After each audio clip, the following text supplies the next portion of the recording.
welcome to episode 350 of How Do We Human, the podcast where we have problems and we have been talking about them for close to 7 years. I'm one of your hosts, Chris Binning. I'm one of your hosts, Evan Cox. And today we're going to be talking about some of those past episodes that we started this podcast off with in 2019. But before we get to any of that, I got to ask, Evan, how you doing? Hey, I'm whatever. I'm holding together. The world's bad and that hurts, but I'm held together with super glue and broken promises. Okay.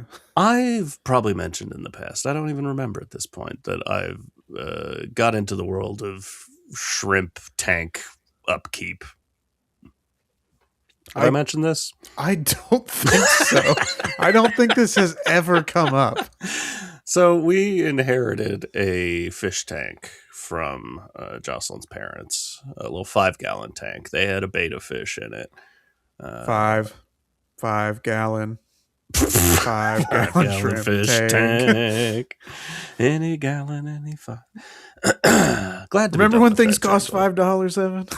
No, because I remember them doing that jingle and then going in, and it's like these are not actually $5. You lied to me. It's like $6.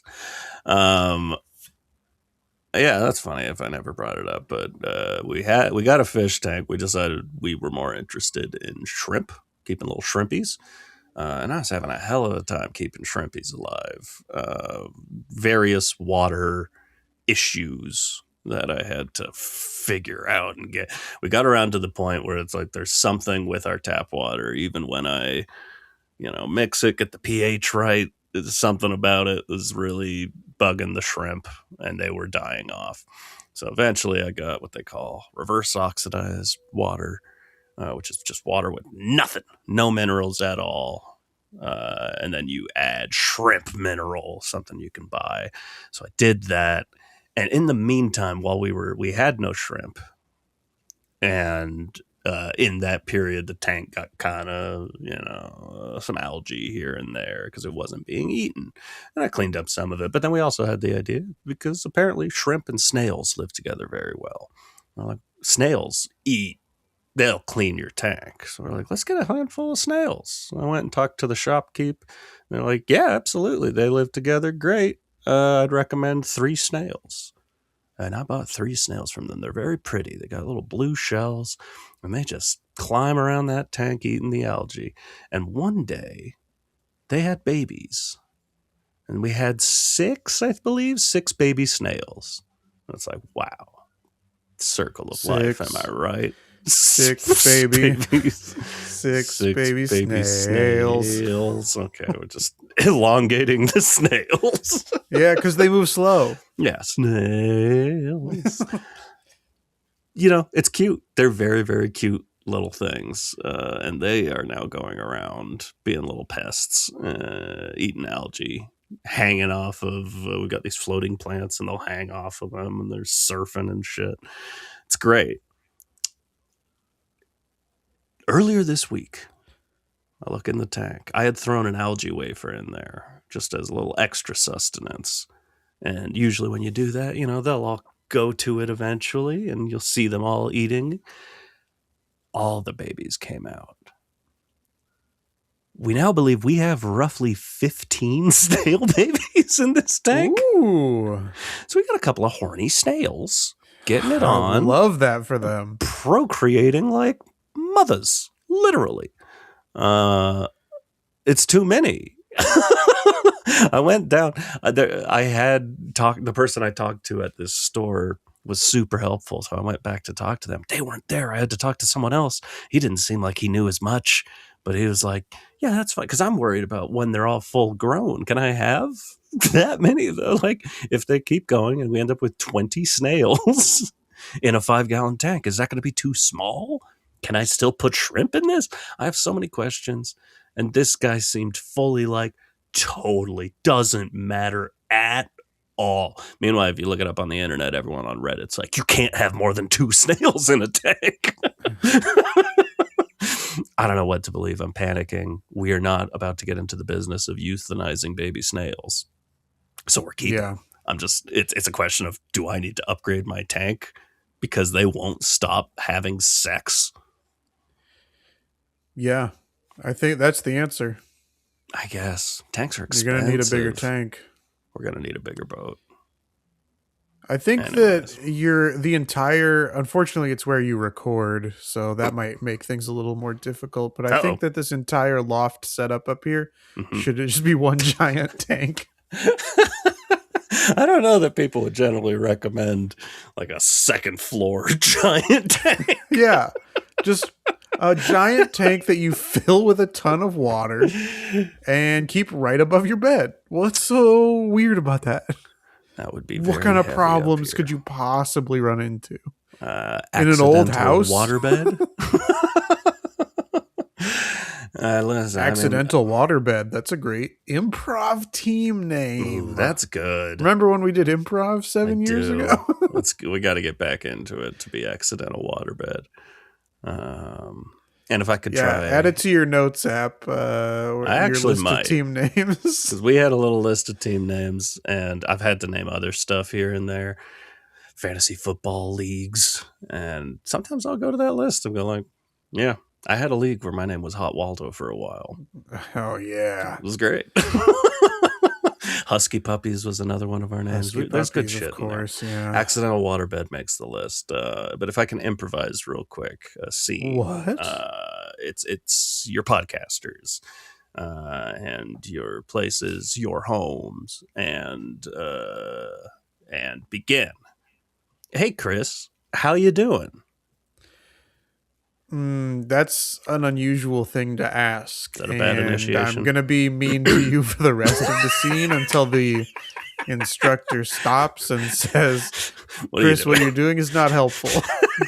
Go back to the back line. I don't want to hear from you the rest of practice." What you're saying is weird, and I'm going to be mean to you the rest of the scene. Is it good? Yeah, that's good improv.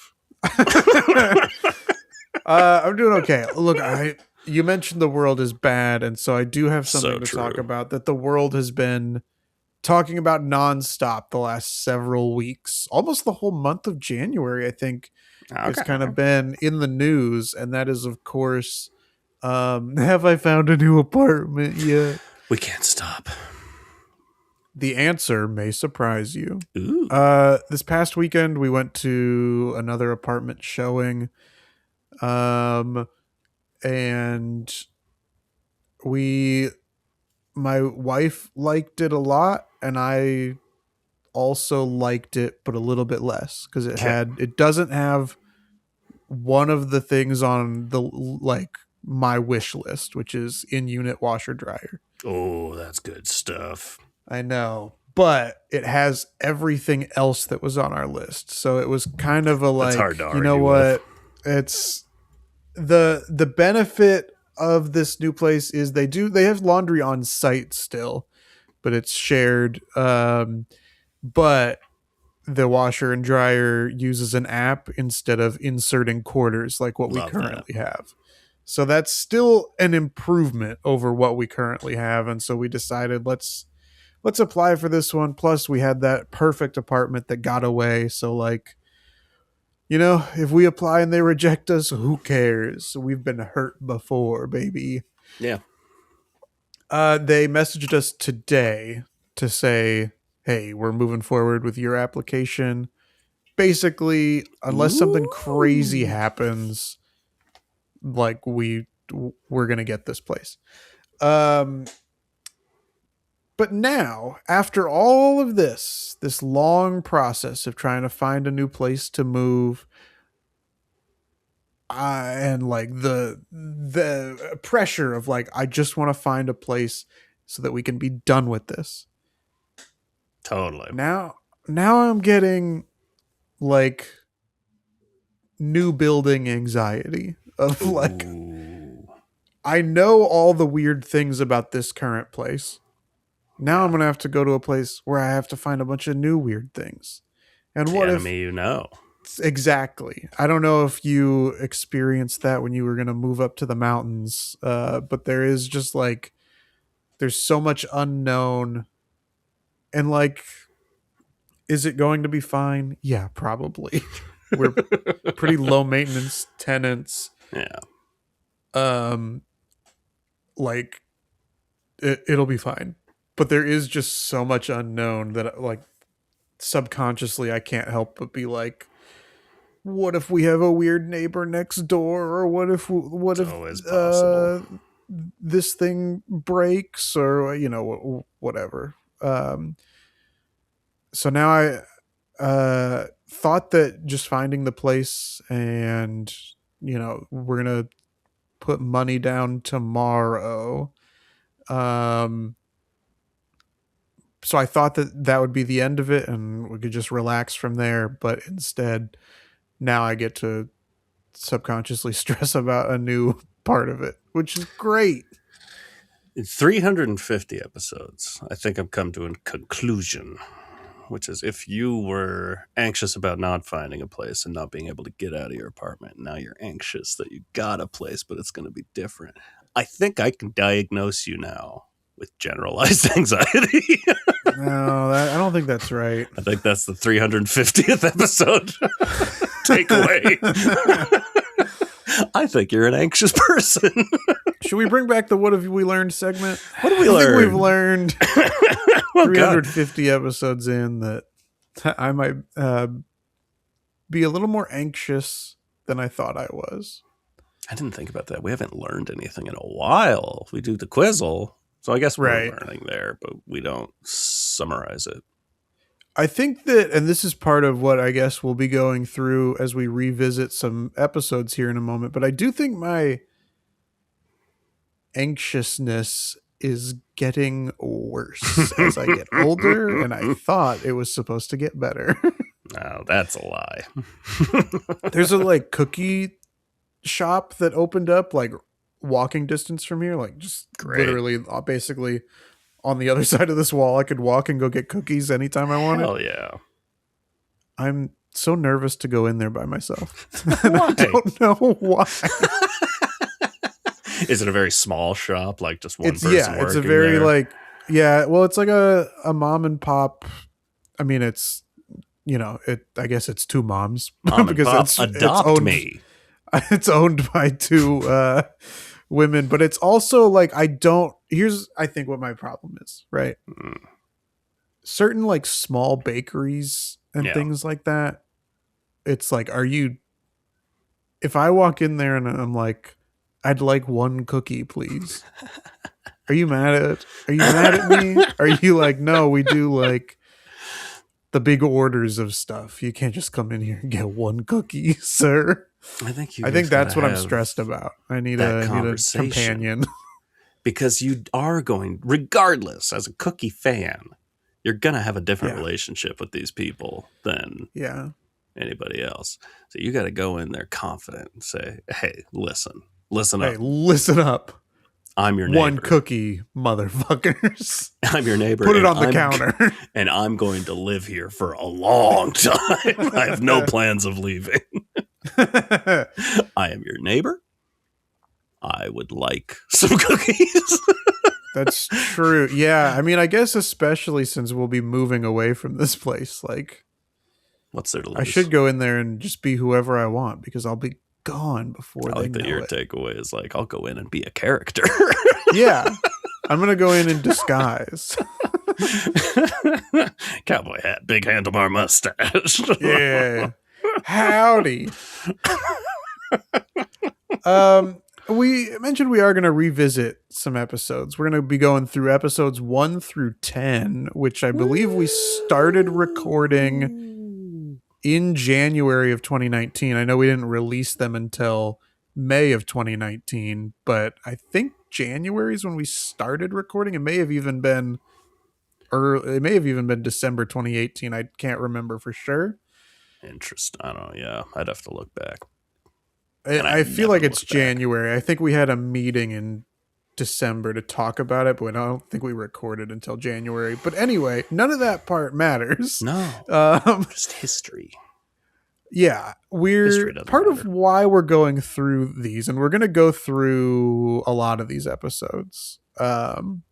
It probably the first 300 at some as we wind through these episodes, and part of that is because, as we've mentioned several times, we are working on a new podcast project, Yeah. and it is not easy for us to both be working full time, do this podcast, and do this new podcast. It's a lot. Additionally, you may have noticed in the last 50 episodes or so, Evan and I have run out of stories to share. I have snails. We have like new things happening in our week or in our lives every week, but we don't have like full topics worth It's of much less stories we haven't told boutique before than doing an episode about elevators. Exactly.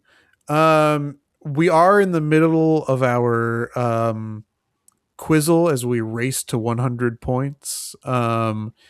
And so we want to finish that out. We want, especially since we were both tied, we've each won one race to 100. We got to see who wins the tiebreaker.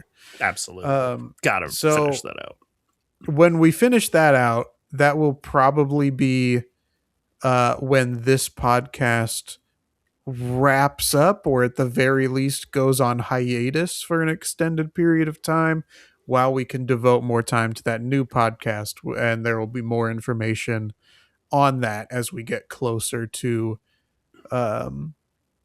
the end of recapping a lot of these episodes. But today we're just going to do episodes 1 through 10, see if we have any new thoughts or new stories that have popped up in our lives since we recorded them 7 years ago. And also, just before we fully get into it, worth saying, if anyone's worried out there, if you like this and you like us, you're gonna like this new project.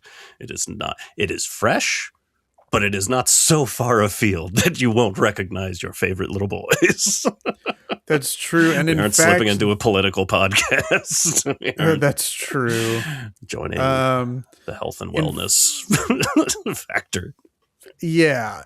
And in fact, if you like one of these first 10 episodes, a specific one of them, that's true. I think you're going to like this new podcast as well. So, Evan, as a refresher, here are the first 10 episodes. I don't know if we want to go one by one or if we just want to pick and choose. As a disclaimer also, we have not re-listened to these episodes, so this isn't going to be like a real behind the scenes look at what recording them was like or anything like that. But we are just going to see what comes up in our minds when we hear these 10 topics. And feel free, maybe we should have asked in the first place, but if you get the flow of this, and we're going to cover 10 episodes this week, we might cover 10 episodes next week. If you want to get ahead, you ask us some questions or give us some ways that you've changed your opinion or you've grown in these, let us know. HowDoWeHumanPod@gmail.com. All right, these first 10 episodes, Evan, the topics were making friends, dancing in public, job interviews, public speaking, elevators. The episode was titled The Celino and Barnes Special, which was, of course, us investigating the local law firm of Celino and Barnes.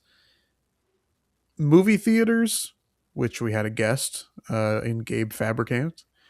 Bad food, being photographed with a guest, Maya Samaha, thank you. And parties rounded out the first 10 episodes.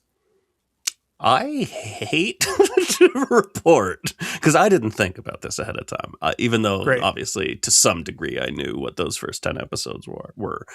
Hearing them all back to back, I hate to report I might be worse at all of these things. I might have degraded over the years. And I hate to do this too, but I think that that's true for me as well. I mean, obviously we can rule out the Salino and Barnes I've special gotten as worse at them since one being of them worse. died. Um, I making friends. I guess we'll go one by one then and kind of Sure. talk about it a little bit. But making friends, I I think that I understand more. Like I wouldn't say that I'm standoffish or anything, but I just there's a scene in Seinfeld, I think, where someone offers to be Jerry's friend. It could be Elaine, I guess. Either Jerry or Elaine. Someone is offering to be their friend, Yeah. and Mm, they're like, "No thanks. I've I'm already good. got 3. Like I'm good." Yeah. And I that's almost how I feel at this point, and that'll sort of come back around when we talk about parties. I think Yeah. also, where I'm just like, I don't I don't need much, like Low maintenance. I don't even know that I'm necessarily worse at making friends as much as I like have less of an interest in it. Not that I am rude to people, but I just like it doesn't cross my mind that like I could make a new friend with someone I meet as opposed to just like Yeah. being nice and then as soon as we're gone, it's like out the window. Yeah. And I kind of just hope like they go, oh, he was nice. Yeah. I can And then if we see each say, other again, there's like, a little bit of like, oh yeah, I remember that, but yeah, sure. You not like, oh, I don't need to want hang to out, hang out. Yeah. I can say that I don't remember exactly. I haven't re-listened to the episode, but I feel like at the time I was fully in that spot you're talking about, where I was just like, I've kind of got my friend. I had my and still have my very close home friends, my Seattle friends, and then the LA. It's mostly improv friends. There's a couple of work friends I keep in touch with, but I made those friends and kind of told myself that I'm like, I think I'm just done. But there is something, I don't know, maybe just moving to another fully new place. Like I'm not saying nobody except like you guys came up once. Nobody's coming from LA to visit me up here. So I'm in a fully new area that's an hour and a half away from any friends that I have made.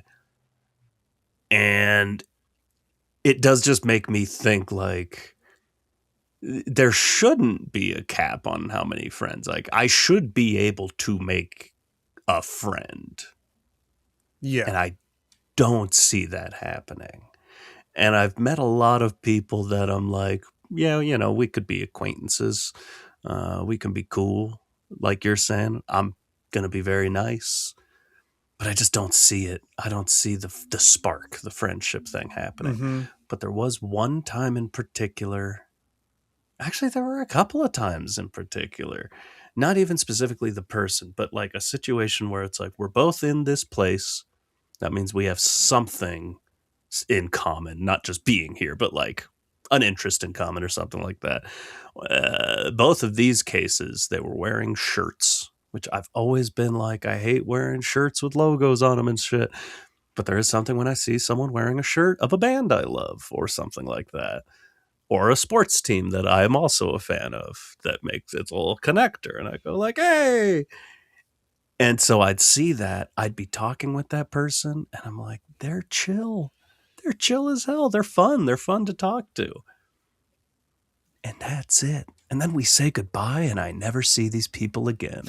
Yeah. And the older part of me does say like, that's totally fine. That's what I want. I've got my core friends and I love them and I'll be fine. But it's like, I don't know. I've just kind of come back around to like, why would that be bad? To have like put out that branch to people that I really got along with, who were fun and funny and had similar interests as me. why don't I have that in me to just be like, it's just awkward. It sucks. It feels like dating. Yeah. It's like I don't want to have to Yes. give them my phone number. Just be like, is it just me or should we talk more? Yeah. I don't know. I'm at the same place or worse. I don't know. I can't do it. I can't make friends.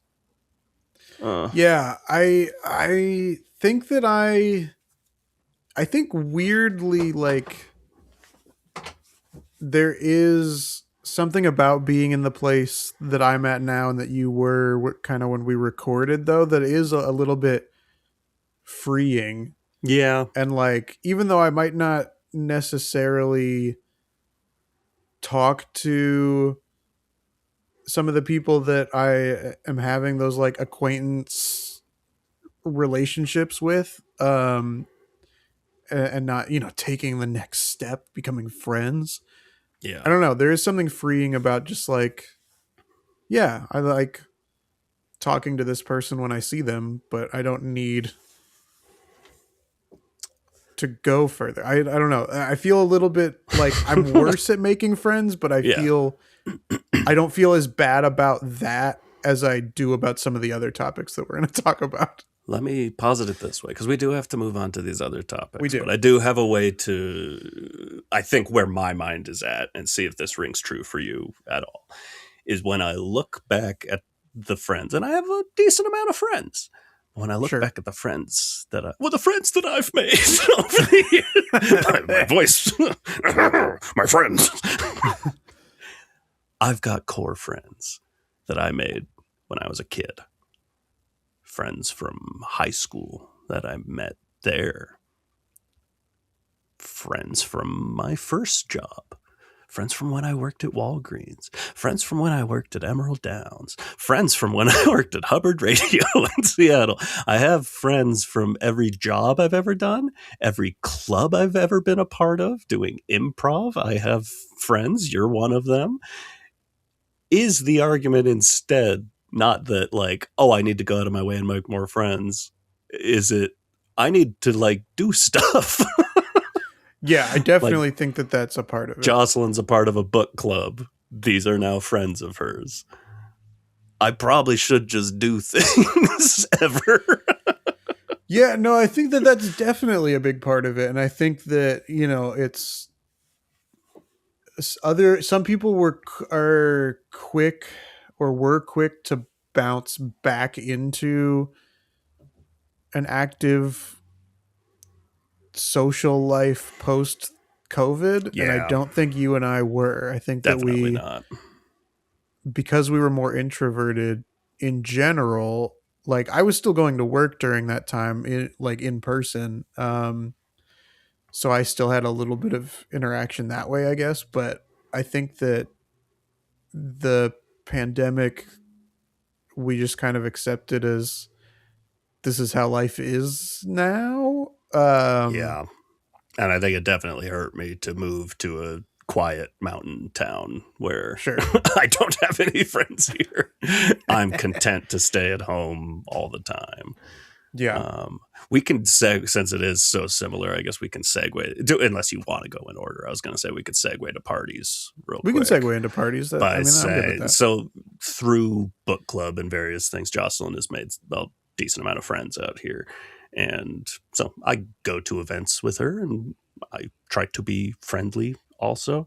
But we go to these events every now and then, and I have every intention of just being like, not a social butterfly, but more than friendly, like appreciative and just like a nice guy to be around. And I find myself at these group get-togethers, and I'm like, I am just nothing. I am going in there, and it's COVID, Evan. It's just full on like I can't socialize in Yeah. a group setting anymore. I've completely fucking lost it, and I worry that I come off like a dick and not like just like, oh, he, like, all I want is like, yeah, he's a super nice quiet guy. That's fine. Mm-hmm. I feel like I come off as like, oh, I think he's being standoffish and kind of an asshole. And that's the last thing I want. So that's my party update. Is that's me at a fucking party. Yeah, I mean, I haven't gone to a ton of parties lately where I don't know the majority of people. Yeah. Um I mean, that being said, I feel like I kind of swing back and forth between, just having nothing, like truly just having nothing to say. Yeah. And so probably coming off standoffish. I'd like to think that I come off more like, oh, he's just quiet as Yeah. opposed to standoffish. But there have been other times recently where I feel like, no, this is something I can like participate in, and I think it sort of comes back around. It does sort of have a reciprocal relationship with the making friends topic Yeah. of like, I don't know, sometimes I'm totally content to just sit there and say nothing. Like I don't necessarily always feel like I need to be contributing. So it is like, I would say that I maybe am worse about some of these things, but my confidence level in them has grown, which is kind of a weird Yeah. thing to be like, no, I'm instead of wanting to be better, I'm just okay with being worse. I'm And I better at don't being know that worse. that's like, I don't know that that's a great lesson for us to take away from this podcast, It's but maybe a rough one. we did sort of talk a lot in these early episodes, especially about like how we wanted to have 80% confidence on Yeah. a lot of these things. And I guess I do. It's just like I assumed that that would come with being better at them, and it has Yeah. not. Not just, but I mean, there's something to just accepting who you are. I'm always trying to better myself. I'm really thinking back on the more recent get together. I'm just like, I wonder, do I just have, for someone who I consider myself to be a mild optimist, a little bit of cynical, but like, I try to be optimistic and I try to be a positive person. But whenever I'm in a group setting, people like to talk about stuff that I dislike or disagree with. And I'm not remotely comfortable, especially in a group of people I don't really know, being that negativity source. Case in point, it's a dumb case, but like absolute case in point, I'm a big movie fan. I can talk Right. about movies. But at this recent gathering, someone who had not seen the most recent Avatar movie wanted to talk about what a steaming pile of shit they heard it was. I've seen it. I thought it was fucking great. It's a blast. I'm a dork for the Avatar franchise. I'm not going to be in this group and be the Avatar dork. I'm not comfortable with Sure. that. Yeah. I'm not comfortable being, and that's not even a negative. That's me trying to be positive, but it's like, I don't want to be the dissenting opinion. I'm very Yeah. uncomfortable just speaking out and being like, actually, you're wrong. I really liked it. Because then the answer is just going to be either silence or they're going to make fun of me. Or that's childhood trauma. Yeah. I don't know. I don't know. So, not a lot of growth so far on our list for me. Well, something that I feel like you felt pretty good about when Yeah. we recorded, if I remember correctly, you Oh, were like, hey, I've got no problem dancing in public. Has that shifted for you? I think it's gotten worse. Oh, no. I've been to a few weddings over the past few years, including your own. Um, I was okay dancing at your wedding.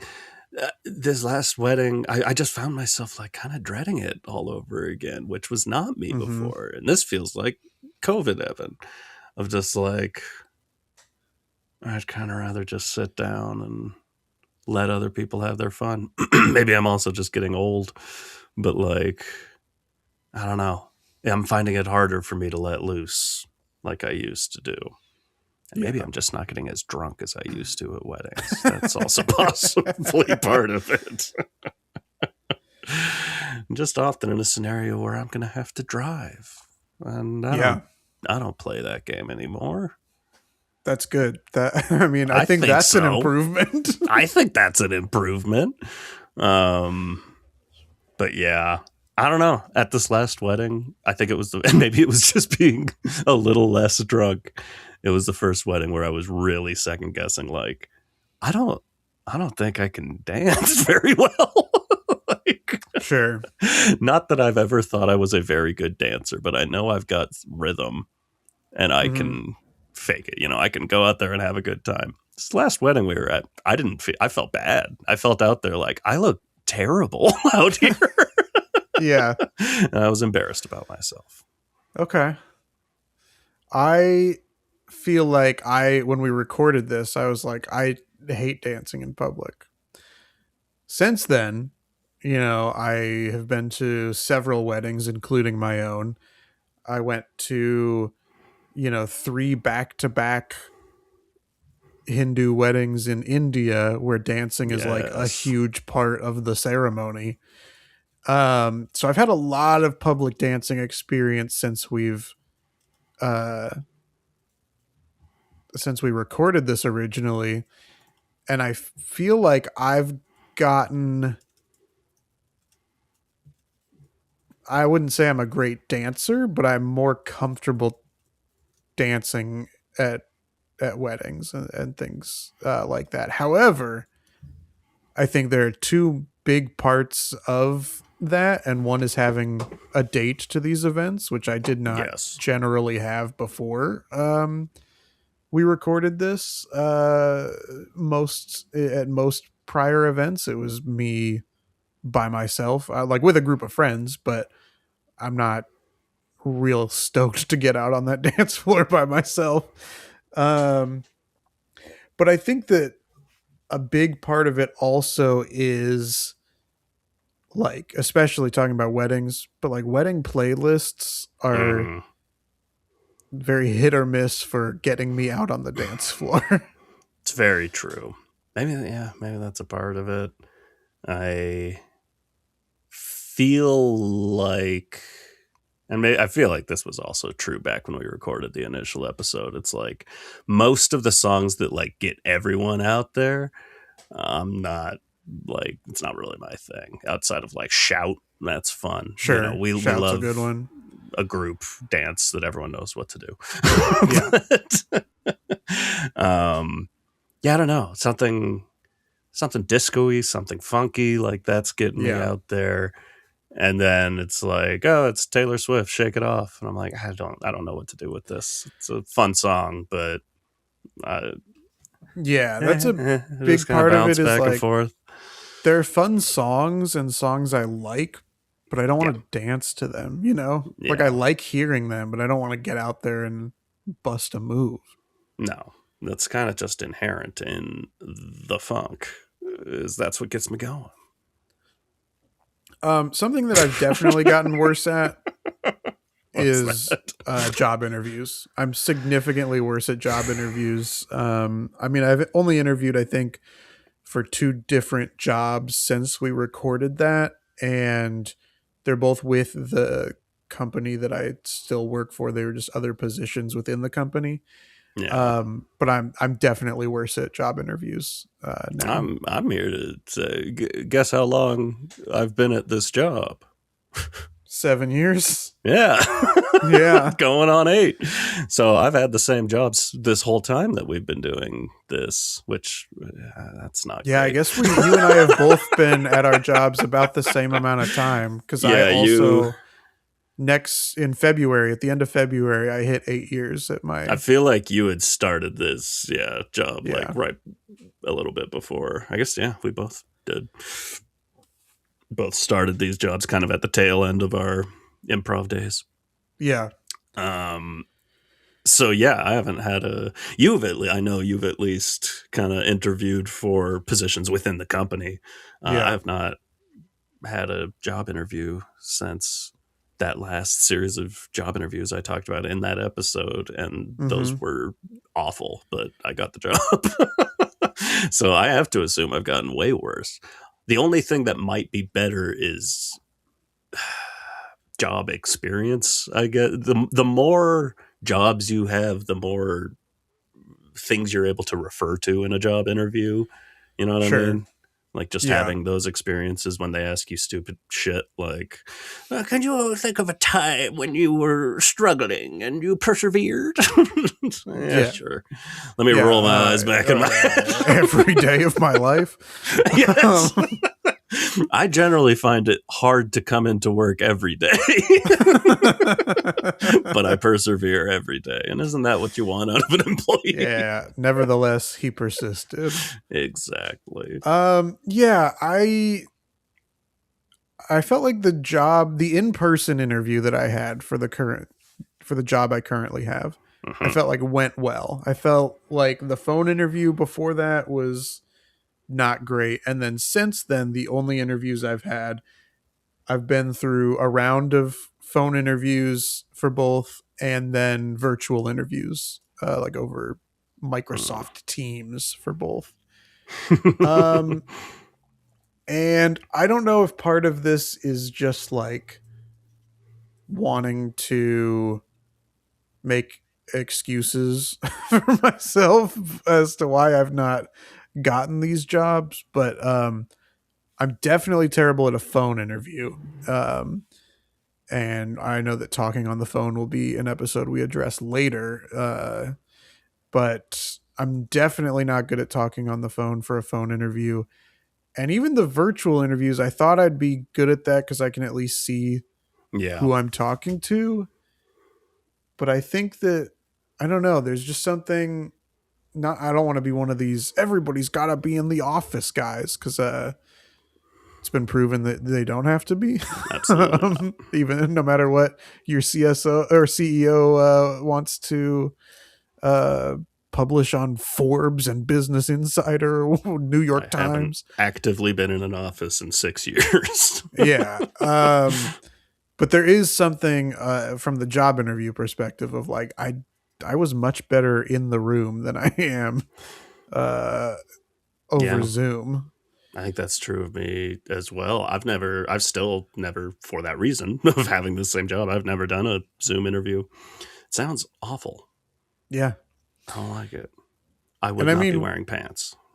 yeah, that is part of it also. But I mean, you and I record these episodes over essentially Zoom. Mm-hmm. Um, and I do, it is like a weird thing where like the energy is still different recording Yeah. these virtually than it was in person. Mm-hmm. Even though it's not terrible, but I think that also translated into my job interview experience where like it's not terrible virtually interviewing, but the energy is just not It's as different.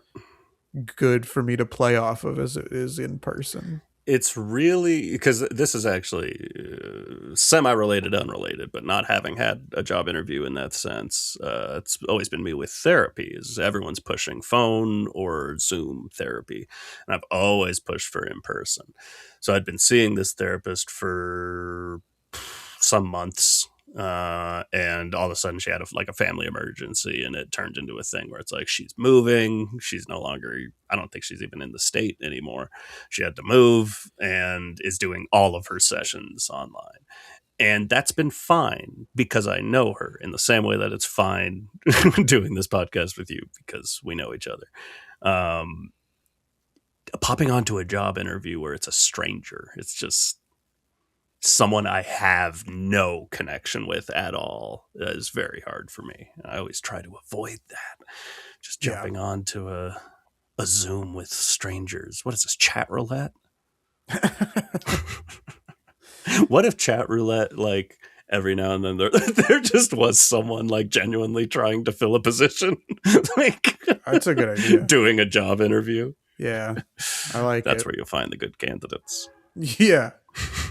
I think similarly I've gotten worse at public speaking. Not having to perform as Yeah. far as like on stage with an improv team, even though there's rarely a ton of people in those audiences. Yeah. Um, my public speaking was really a strong suit for me, probably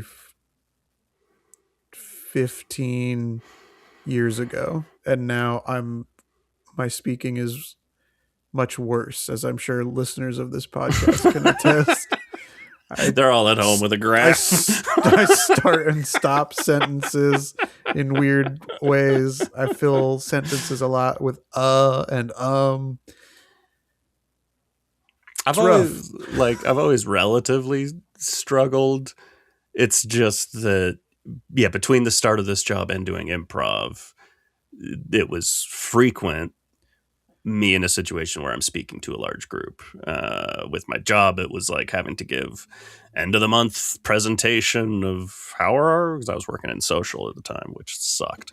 But compile all the numbers into a spreadsheet and give a presentation, and it's like, yeah, I don't like it. I'm not good at it. And it stresses me the fuck out. But I was getting better at it. And then years passed. And like basically the only other time, there's kind of two situations, and I can't fully break the two because I've done like the performing where I'm playing music nearby here, and I'm talking a little bit in between songs, and I am relatively nervous, but there's something about hiding behind a guitar and like Yeah. I'm playing like covers of other people's songs mostly. So it's like, I mean, I'm confident I can rock a Tom Petty song and no one's going to be mad at me. So like I've got maybe unearned confidence through Tom Petty's songwriting. But the other situation being your guys' wedding, where I gave a speech, and I'm like, overall, I thought it went okay. But I had like a fucking panic attack about it. And I'm just like, yeah, it's just still there. And I don't know. I think I can write a better speech than I can give a speech. But being in front of a big crowd like that, it gets me real fucking shaky and not feeling well. Yeah, I can understand that. I think, I do like public speaking. I think I'm just, worse at it than I was. But I still, like, if somebody was like, hey, we need someone to give a presentation, Yeah. I'd be like, yeah, I'll do it.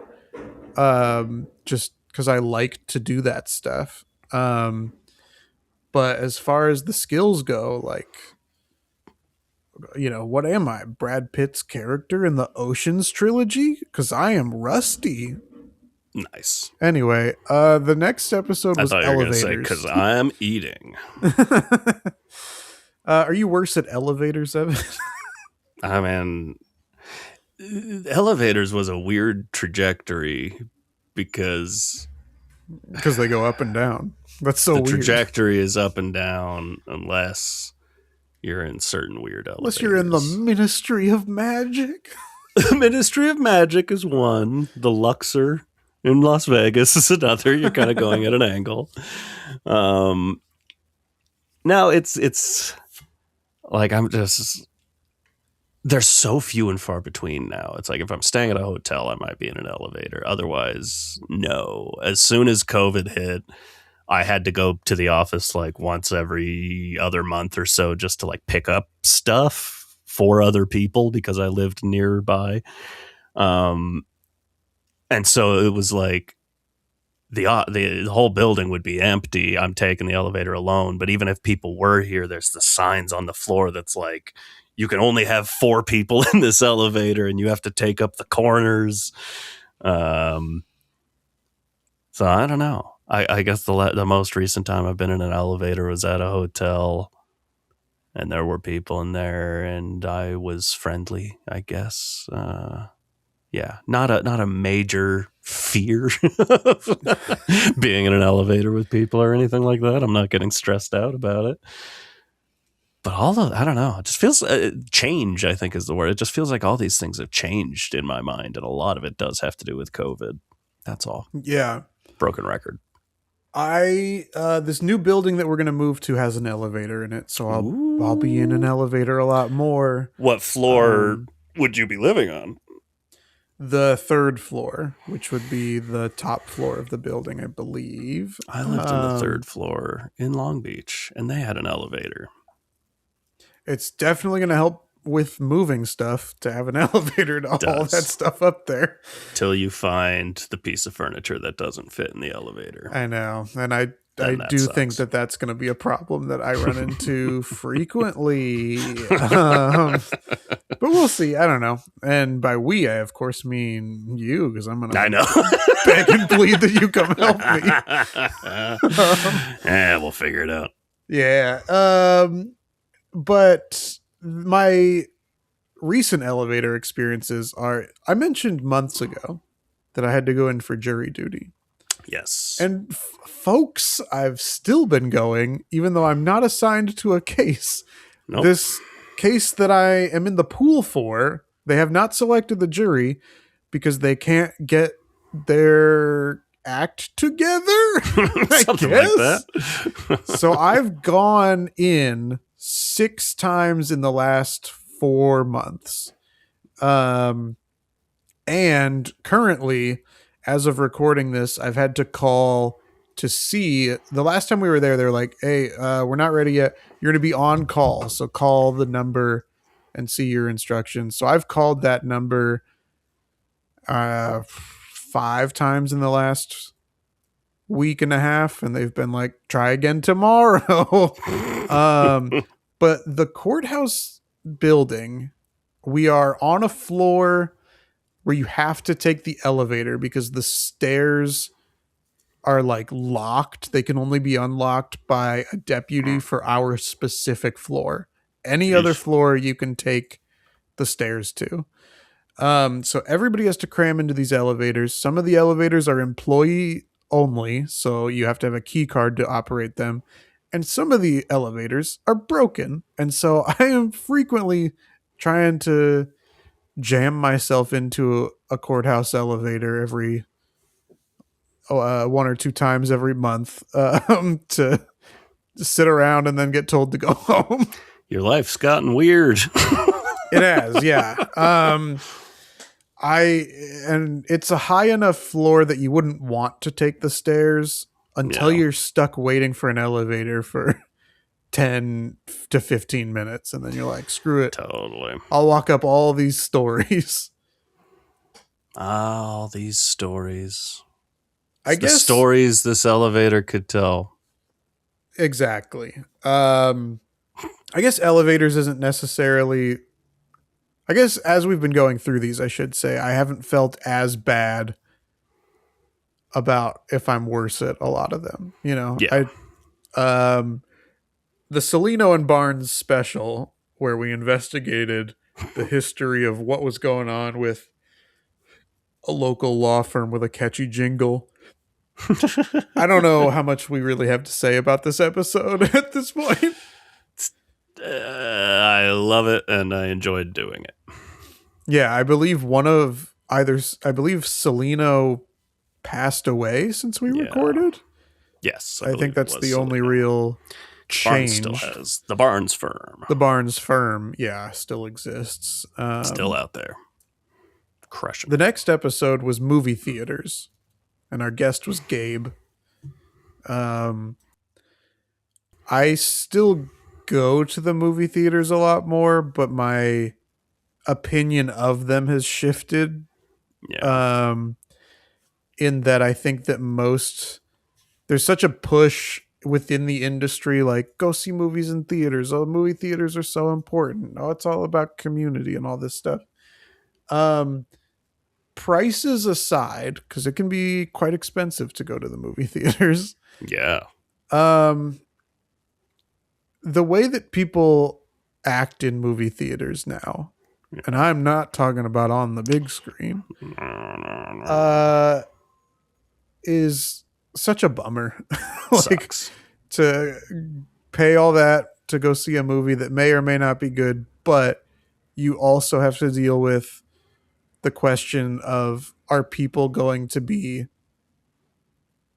shitty in this movie? Like, it's very possible. Talking, being on their phone, letting their children run around screaming. Like, there's a level of like decorum that has been lost, and this is even before the pandemic. Yeah. And I don't want to sound like one of these terrible guys who wants to tell you how to dress or act when you go to a place like an airport. But Certainly. I feel like the idea used to be that the movie theater was like going to see a play, and you sort of treat it the same. Maybe you don't dress up the same way you might if you were going to see a play in the theater, but you are there to watch what's in front of you. And Yes. We're all that's here for the your, same reason, yeah, right? exactly. Um, but instead for it to just kind of be a mess, I've mostly stopped going to AMC theaters. Apologies to Nicole Kidman, but they Hasn't she have lost enough this year? they have become, in my eyes, the like Walmart of movie theaters, I where can see that. like they do have what you may need. Like Yeah. as a business, they might have what you need, but there's some other people around there that maybe I don't want to You're going to lose a spend my piece of time yourself with. there. Yeah. I go. I mean, nowadays I go to the movie theaters way less often, but I've had more luck just doing like matinee showings, particularly of movies no one Yes. else is busting down the doors to see. Yeah. And it's unfortunate because I miss out on stuff. Like I still haven't seen the latest Superman movie. That looked really fun. I've heard it's good, and I've Yeah. got it. It's on streaming now. I can watch it. Would have been. That's a perfect example of a movie that would have been very fun to watch in the theater, but like I have no faith that it actually would have been fun to watch in the theater. Yeah. I mean, that's because true. of all the That's people fair. that wanted to go see that movie. My It's last also like experience, theatrical windows are so short now they're that so like short. I if you hate want to it. see a movie, you have to see it in like the first 2 weekends. Otherwise, the studio freaks out and pulls it if it didn't make a ton of money right away. Which was always, I mean, it's when I was like a teenager, yeah, if like, the funny thing is I'm trying to think of a movie that like got me like, I'm going to go see it at midnight. And the first thing that came to mind was Rob Zombie's Halloween, which is not very Yeah. good, but I did see that at midnight because Halloween's one of my favorite movies of all time. There are much fewer of those like in the last 10 years of my life that I'm like, I gotta go. But they're kind of forcing you to like, yeah, you gotta go in those first 2 weeks or you can't go. Because otherwise I've always just been like, I can wait. I can wait a few Yeah. weeks. Go when it's chill. I don't know. A little time capsule for this episode is I believe it aired or we posted it the week that I went on my first date with my wife. Wow. And I think the only reason that I remember that is in that story at the beginning, I talked about being stood up on I think it was a Bumble date that had happened right when we were recording that episode. And then it didn't come out for several months. And so when Yes. it posted, it was like the timing of talking about being stood up and then going on a date with my now wife. So a That's very little funny. time capsule, a little time stamp that for That's you. good stuff. I do remember the first time I met your now wife. She's like, I heard you on the podcast, and that scared me.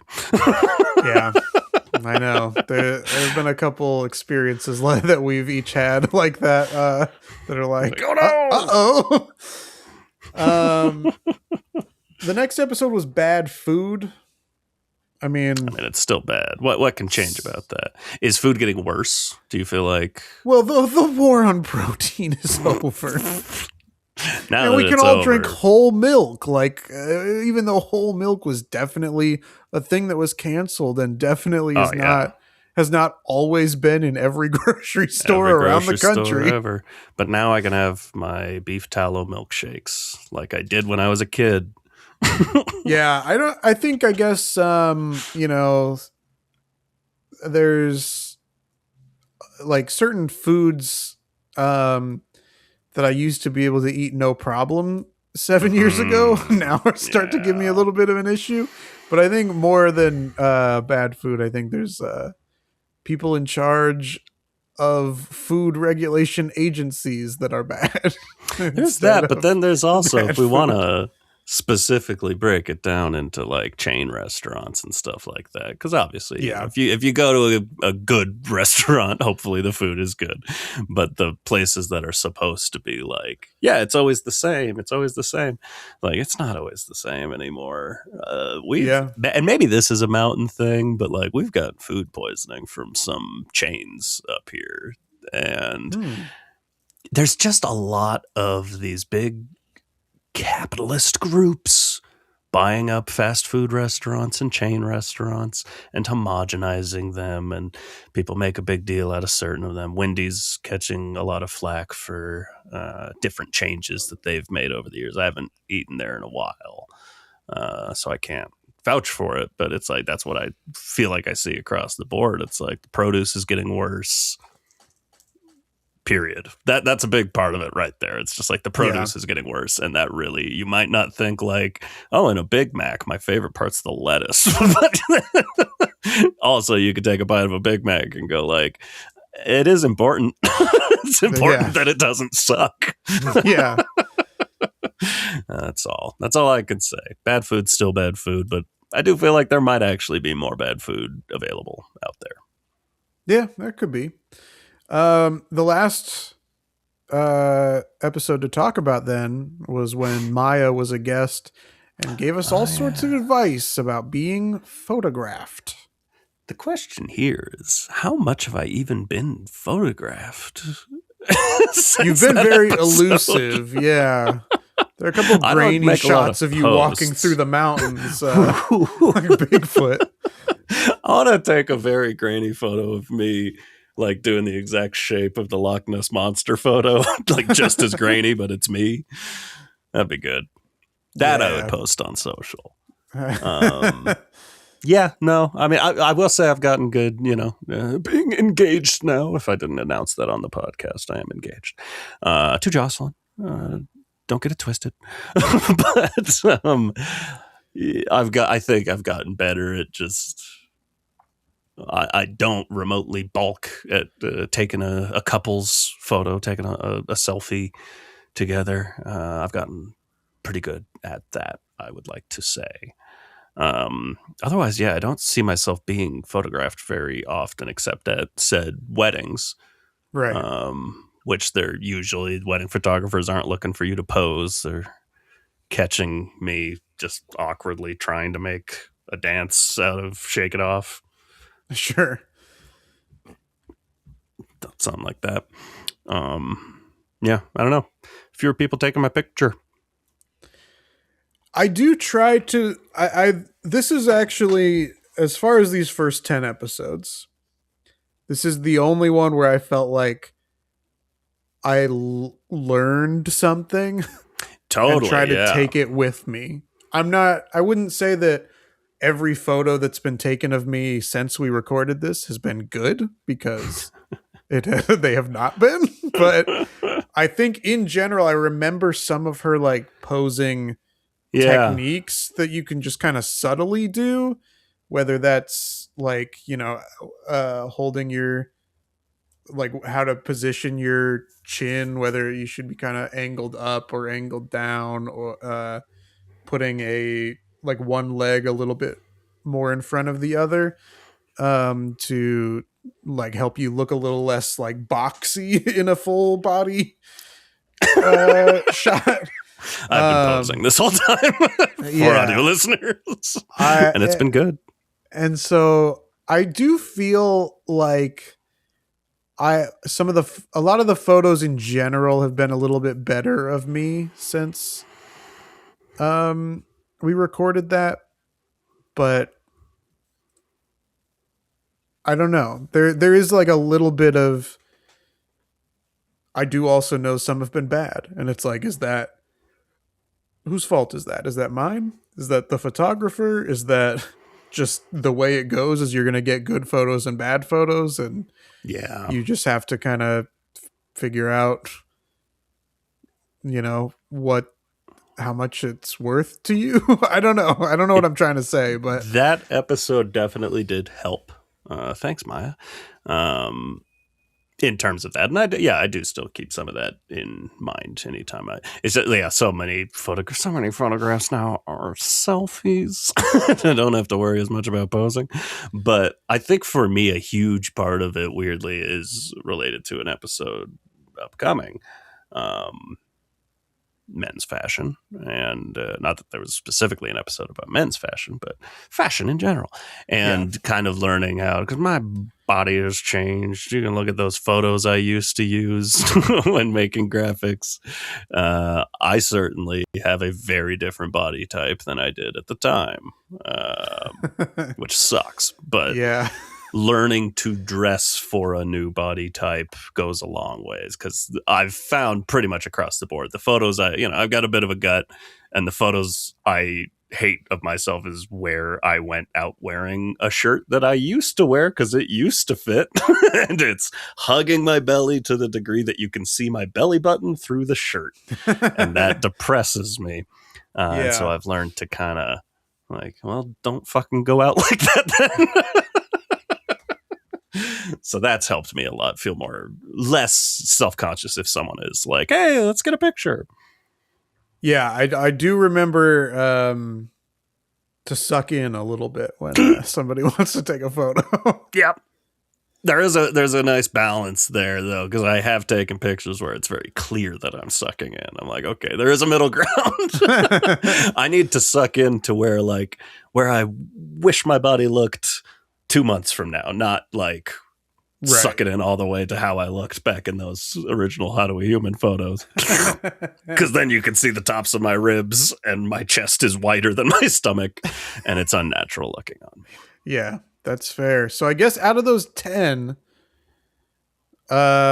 making friends, dancing in public, job interviews, public speaking, elevators, the Celino and Barnes special, movie theaters, bad food, being photographed, and parties, I guess I feel like I'm only worse at 2 of them. Yeah. And then I feel like my confidence level improved in 4 of them. So actually, once we kind of went through them, not as bad. I think we started off very negative. We did, yeah. What about you, Evan? How do you feel with those? I think I would agree with where you're at with those 10.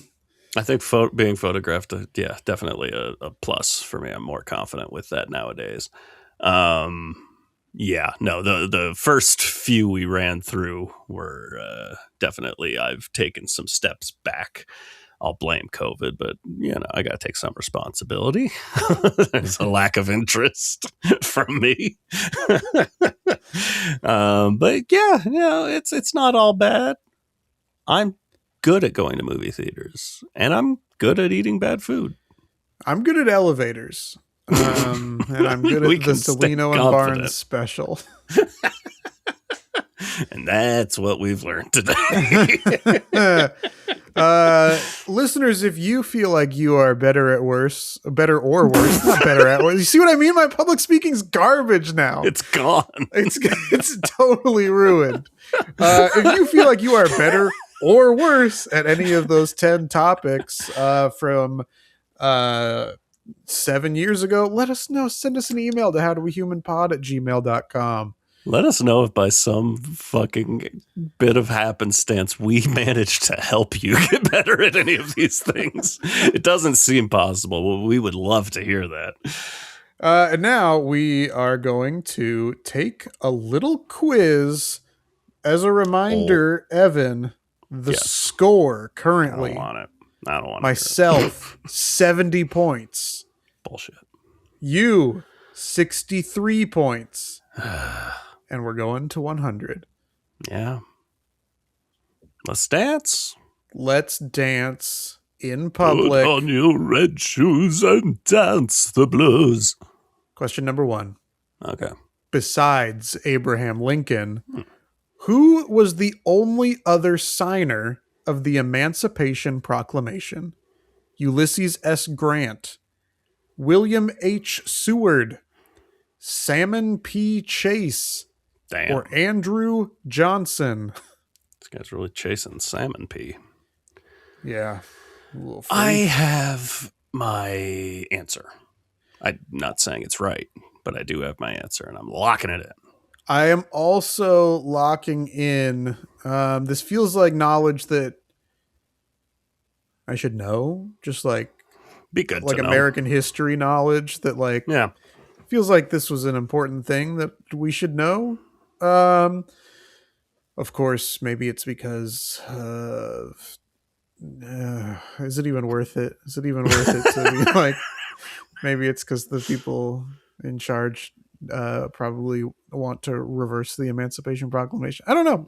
My Possible. answer I'm locked in is Ulysses S. Grant. Damn it. So is mine. Okay. We're both wrong. It's William H. Seward. I was like, it's either Ulysses S. Grant or one of these names I've never heard of before. I was between Grant and Johnson, and both were wrong, so it didn't matter. Way to go. In baseball, who's the only fielder positioned in foul territory? Center field, shortstop, catcher, or first baseman? Is this too easy? I or think so. Am I being tricked? I don't know, but I have my answer and I'm locked in. Show me catcher. I'm going to say catcher. Catcher in the right. That was correct. Question number 3.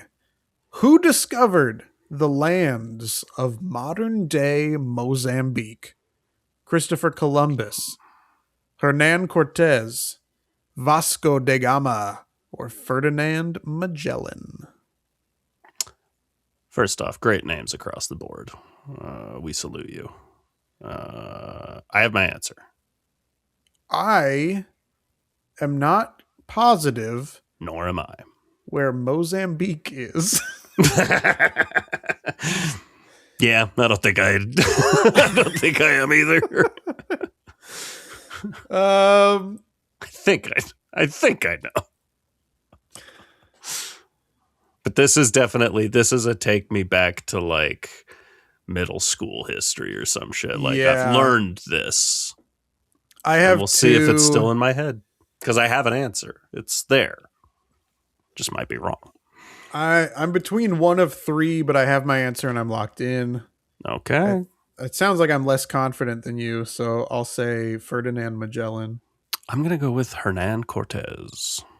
Good guess. It was Vasco da Gama, though. Bullshit. You know who another great name in that? Amerigo Vespucci. Yeah. They should have put him in there instead of Christopher Columbus. That's the least fun name. Vespucci for days. All day. Which of these famous people was not born in the same year as the others? Ugh. Elvis Presley, Alain Delon, Sean Connery, or Luciano Pavarotti? Absolutely no idea. How would anybody know? Fuck. It's a guess. Because it's probably going to be, they were born the year before. I know, yeah. I can't think too hard about this. They're all roughly the same age. I have my answer. I'm locked in. I do too. It just is dumb. I'm going to say Luciano Pavarotti. Okay, I'm going with the one name I've never heard before, and that's Alain Delon, or whatever it is. R.I.P. It was Sean Connery. As a reminder, Evan, you and I are tied with 1 point out of 4 so far. Killing it. If I can get this and you get it wrong, that's one step closer to the edge, and I'm about to break. What did Vladimir Putin foresee being delivered from Russia to Europe under the South Stream project? Coal, electricity, uranium, or natural gas?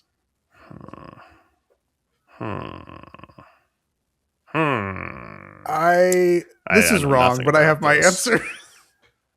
From Russia to Europe. It's a great question. Love it. Good question. Yeah, I'll land. I'm kind of between two, but genuinely, I have no fucking clue. I'm going to say uranium. That was the other one I was between, but when I toot out of my South Stream, I'm expelling natural gas. Which was the other one I was looking at. It was natural gas. Why? Incredible. That was truly what I said out loud was the only reason I chose natural gas instead of uranium. And I just accepted I was going to get it wrong. But it always that now works out for you. Because I remember you also doing that with Uranus once, and that also worked out true. for you. You know, I have a beautiful mind. It's true. This now makes the score 72 to 64.